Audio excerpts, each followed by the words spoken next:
चलिए एक बेटा कर रहा है, एक बाप कर रहा है, 50-60 हज़ार कमाई है, तो अगर घर में यूपीएस लगाना है तो 30,000 की बैटरी और 35,000 रुपये का यूपीएस, तो तनख्वाह तो उसकी ख़त्म हो गई, कहाँ से ख़रीदेगा?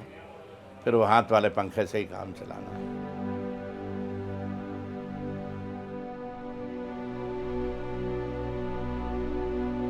इसकी कीमत बढ़ने की सबसे बड़ी वजह है लेड।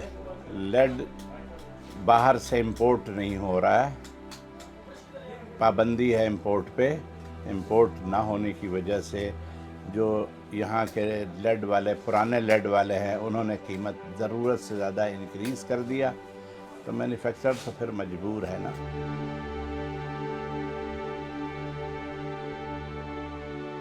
बच्चे जो हैं वो स्टूडेंट्स हैं और वो बेचारे रात को सो नहीं सकते और सुबह फिर उठ नहीं सकते, पढ़ाई बहुत डिस्टर्ब हो रही है।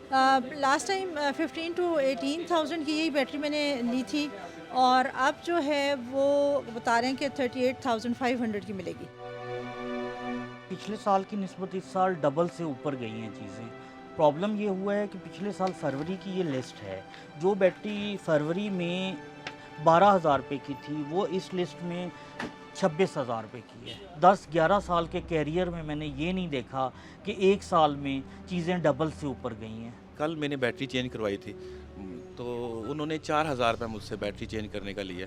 हालांकि यही 2-3 माह पहले जो है ना 2,000 में बैटरी, पुरानी बैटरी लेके वो नई बैटरी दे रहे थे और 2,000 रुपये मांग रहे थे।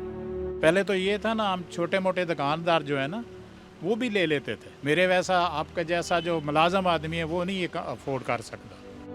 बैटरी के रेट में पिछले साल से इंपोर्ट एक्सपोर्ट की वजह से, डॉलर के रेट की वजह से, ख़ास तौर पे कोरोना में जब बैन लगा था इंपोर्ट एक्सपोर्ट को, उस टाइम से लेके अब तक तकरीबन 50% प्लस इजाफा हो चुका है रेट में। इसमें जो बैटरी आज से 2 साल पहले हम 14,000-13,000 की बेच रहे थे, वो 35,000 की हो गई है। कार की बैटरी, छोटी बैटरी जिसे हम आमतौर पर मेहरान में यूज़ करते हैं, 9 प्लेट की, वो 4,000 से 9,000 पे चली गई है, तो ऑलमोस्ट 100% इजाफा हो गया। कीमतों जो है ना बैटरी की बहुत बढ़ गई है और लोड शेडिंग भी बहुत ज़्यादा है, बिजली बहुत बंद होती है, तो ये तो जुल्म है, नाइंसाफ़ी है और ये जुल्म अवाम, गरीब आम पर नहीं होना चाहिए।